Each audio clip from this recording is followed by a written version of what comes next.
Já de volta aqui com o TV Mar News e a gente já vem com o Viderlan Araújo trazendo informações a respeito da declaração do imposto de renda. Você já fez a sua?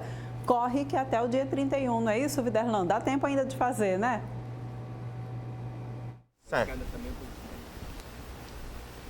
É isso mesmo, Porlane, ainda dá tempo para fazer, né? Estamos no encerramento desse prazo para a declaração do imposto de renda e vale reforçar os cuidados e quais as dificuldades que os contribuintes têm enfrentado, né, para poder apresentar esses dados que são importantes. E quem não apresentar, o que é que vai ter que passar? Vai ter que, no mínimo, pagar uma multa e nós vamos, claro, trazer detalhes a respeito desse assunto com o contador Santino Soares, que está aqui com a gente. Santino, obrigado aqui por estar conosco. Eu gostaria que você falasse quais são as recomendações. Estamos aqui encerrando o prazo para a declaração do imposto de renda. Eu gostaria que você falasse para os nossos telespectadores que ainda não declararam o que é preciso fazer. Vamos lá. De fato, agora o prazo está encerrando, foi prorrogado, o prazo inicial era 30 de abril e foi prorrogado para 31 de maio. E nós tivemos a proposta de uma lei que era a 639, que tinha o objetivo de ampliar esse prazo para 31 de julho, mas com o motivo que só seria prorrogado o prazo para entrega da declaração e não o prazo para a restituição, porque o primeiro pagamento de restituição já vai ser pago agora 31 de maio, esse projeto de lei ele foi vetado. Então, o prazo de fato agora está encerrando em 31 de maio e as pessoas que não cumprirem com esse prazo estão sujeitas a multa sim. Agora, Santino, vamos falar um pouquinho a respeito da documentação necessária. O que é considerado essencial de ser declarado e o que é um item que não precisa ser declarado dentro das atribuições mensais de cada contribuinte, necessariamente? Como nós sabemos, nós estamos entregando agora a declaração do exercício 2021, mas os fatos foram todos de 2020. Então, eu sempre recomendo, eu sempre digo que o maior erro no preenchimento de uma declaração do imposto de renda é deixar para a última hora. E já estamos em última hora, o prazo já está acabando. Então, caso você não tenha toda a documentação em mãos, apresente a declaração com os documentos que você tem e vá procurar, após o prazo da declaração, esses documentos e faça a sua retificação. Mas não deixe de apresentar. Caso não tenha o documento em mão, não apresente, porque essa divergência de valores faz com que você passe a compor o quadro na malha fina da Receita Federal. A malha fina, inclusive, para esse tipo de contribuinte que já tem pendências junto à Receita Federal, né? Tem que devolver dinheiro para a Receita Federal. O que é preciso fazer? Por exemplo, declarando o imposto de renda referente ao exercício 2021, mas referente ao ano 2020. Mas tem débitos anteriores. Esses débitos, eles precisam ser resolvidos ou isso não impede de você declarar agora, nesse ano, por exemplo, o seu imposto de renda? Não impede, porque nós temos dois fatos. Uma é a obrigação principal, que é pagar tributo. Outra é a obrigação acessória, que é cumprir com a obrigação acessória de declarar o imposto de renda. Então, eu devo fazer minha declaração independentemente do que estiver sendo, do que eu dever lá na Receita Federal. E muito importante o que você falou, porque nesse ano nós tivemos uma novidade. Nós temos 7 situações que obrigavam o contribuinte a declarar o imposto de renda. E esse ano vem uma novidade, que são as pessoas que receberam auxílio emergencial ou tiveram dependentes que receberam auxílio emergencial. Então, essas pessoas que receberam um pouco mais de R$22 mil e tiveram dependentes ou elas mesmas receberam auxílio emergencial, essas pessoas vão ter que devolver esses valores. E de que forma?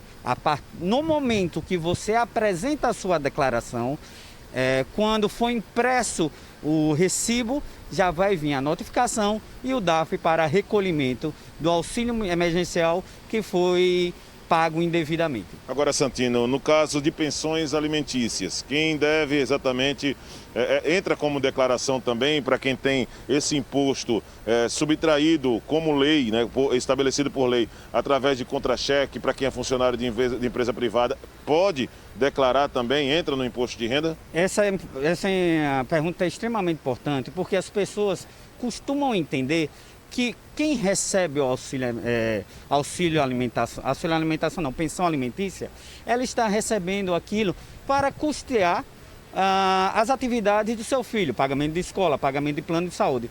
Mas o recebimento desses valores, de fato, é um rendimento tributável. Então, a pessoa que recebe pensão alimentícia dos seus filhos tem que declarar um imposto de renda e como rendimentos tributáveis.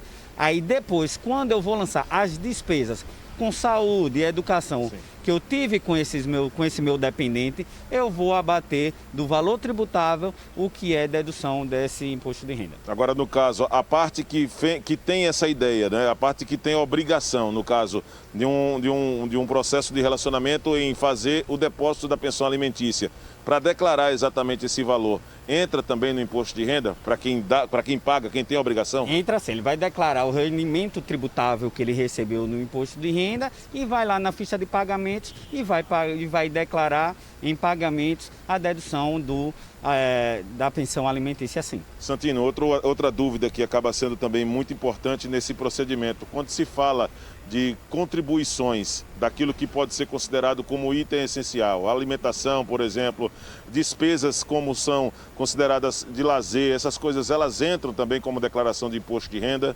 Infelizmente não, e nós temos muita dúvida, uma área que surge muita dúvida são as despesas com a educação, porque nós sabemos que são dedutíveis despesas com educação, porém, o que for educação extracurricular, ela não é dedutível do imposto de renda. Então, quando eu pago a escola do meu filho, aquele valor é sim, existe a limitação da dedução, mas o gasto que eu tenho com a escola é dedutível no imposto de renda.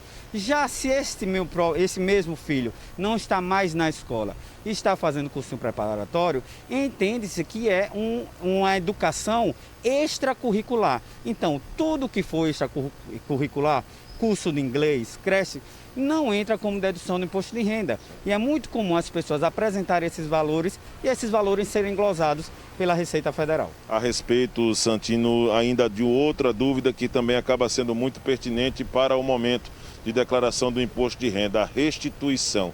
Existe um calendário já, quem tem prioridade no aspecto de restituição, de ser restituído, já tem conhecimento dessa divulgação, a Receita Federal acredito que já divulgou. Quem tem prioridade para poder receber essa restituição? Sim, o calendário de restituição, apesar do calendário de apresentação ter sido postergado, o calendário de restituição ele foi mantido. Então, no dia 24 foi divulgado pela Receita Federal a consulta ao primeiro lote de restituição.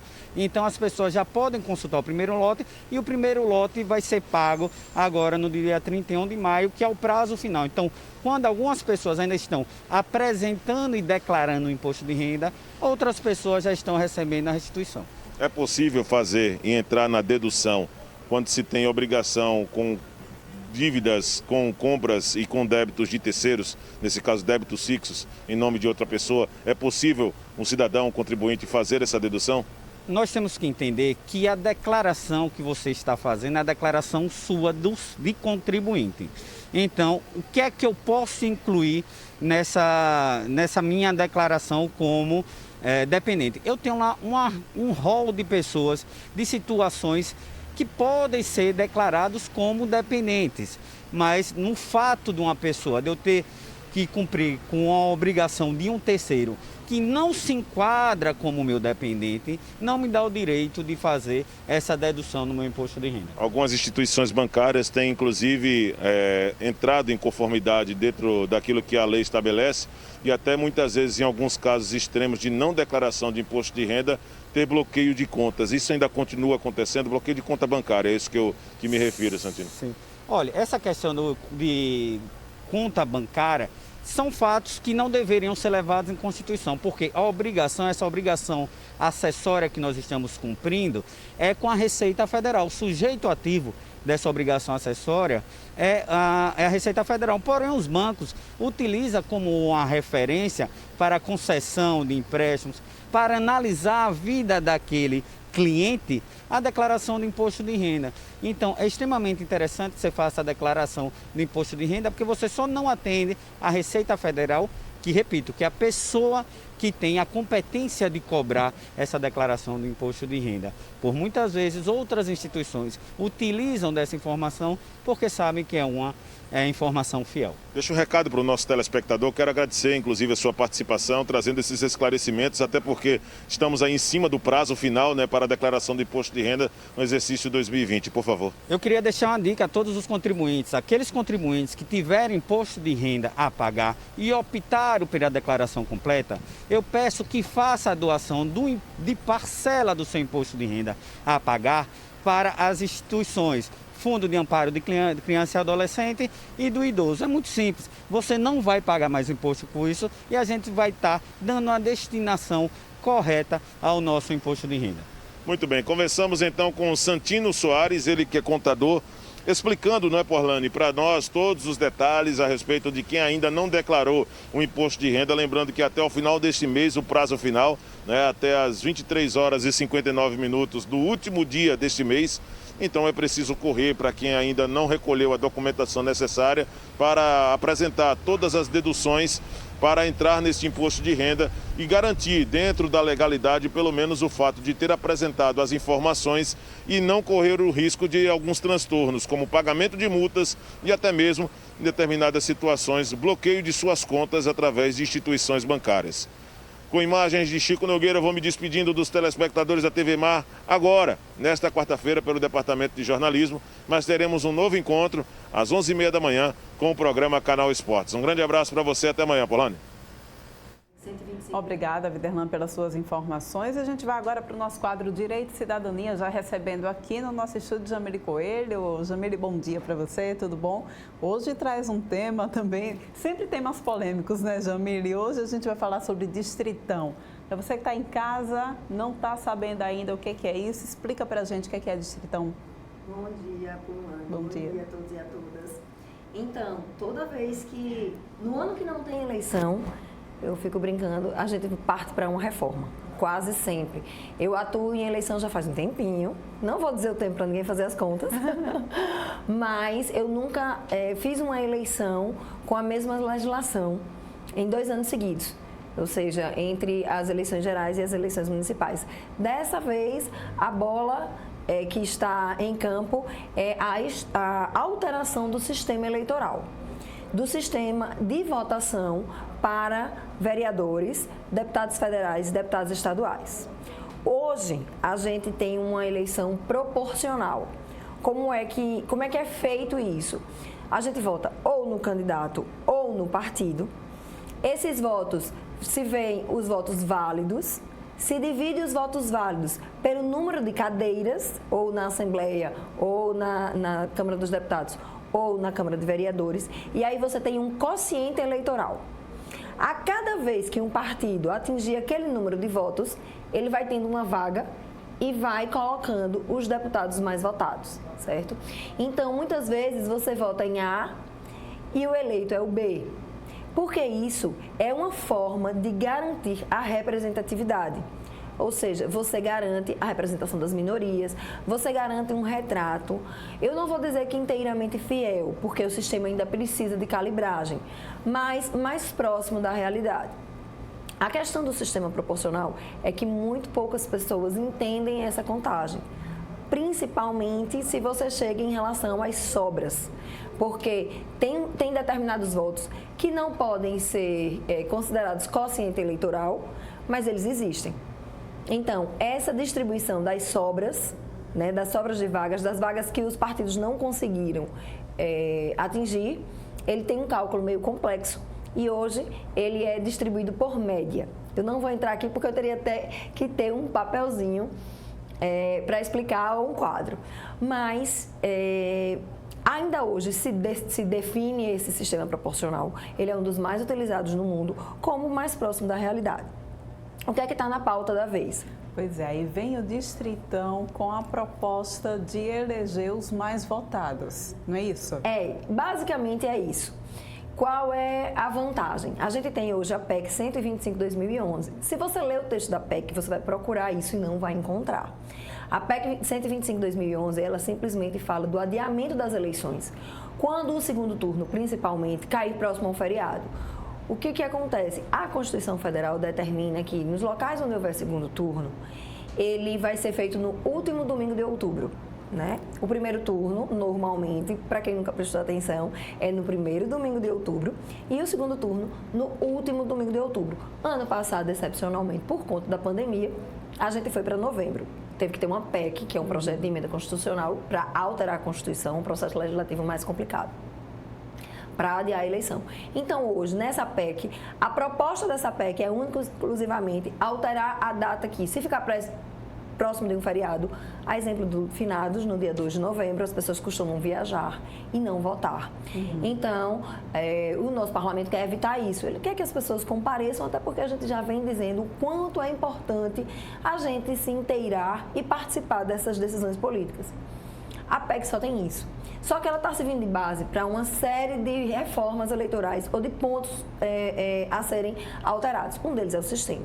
A gente tem o sistema distritão. Qual é a vantagem do distritão?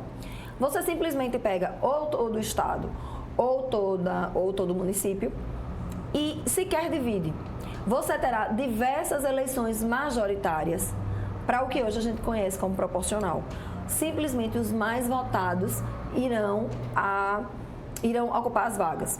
Para o eleitor, à primeira vista, isso é interessante, porque você vai saber que o mais votado, né, está ali contemplado com uma vaga. Qual é a questão que aí a doutrina fala? E os acadêmicos, né, as pessoas que estudam isso, os cientistas políticos, que eu dou valor a quem coloca a ciência política, o estudo, a academia, né, de experiências e tanto de teses mesmo, em favor ainda do sistema proporcional, com alguma calibragem, como a questão da representação da mulher, a questão da cláusula de barreira, do desempenho individual. O que é que milita em desfavor do distritão?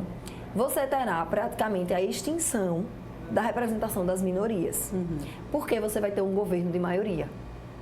Simplesmente sempre a maioria vai vencer. É democrático isso? É representativo? Não.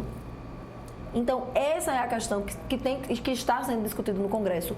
Hoje, inclusive, às 14h, quem puder acompanhar no canal do YouTube da Câmara dos Deputados, vai acontecer uma audiência pública, porque diversos parlamentares são a favor.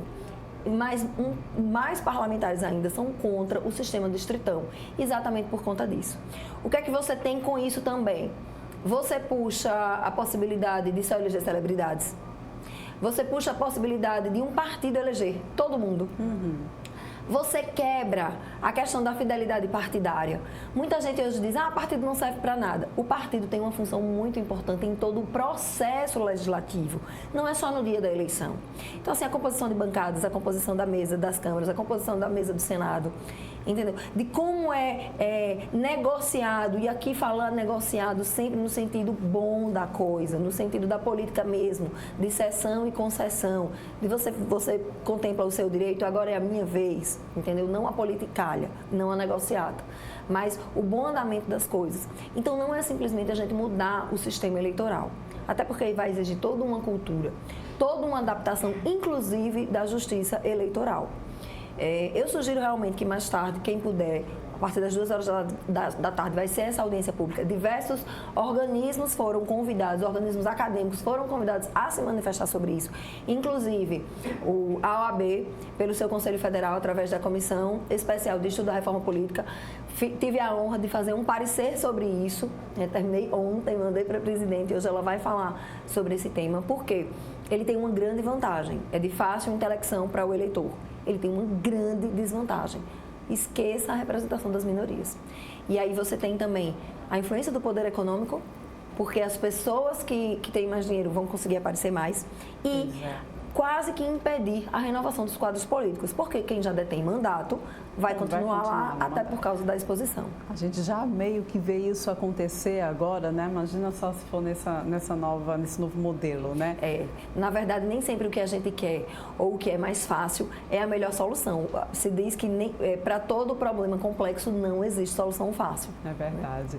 Jamile, muito obrigada pela tua participação aqui no TV Mar News, esclarecendo essa questão para a gente. Semana que vem tem mais aqui no TV Mar News, não é isso? Com certeza. Sugiro que a gente fale sobre o voto impresso, que tem uma galera querendo que volte aí o voto impresso. E aí a gente vai com a academia. Quais serão os problemas que a gente traz também com isso. Muito obrigada pela tua participação aqui. Quer que a gente encerre agora? A gente tem tempo ainda de...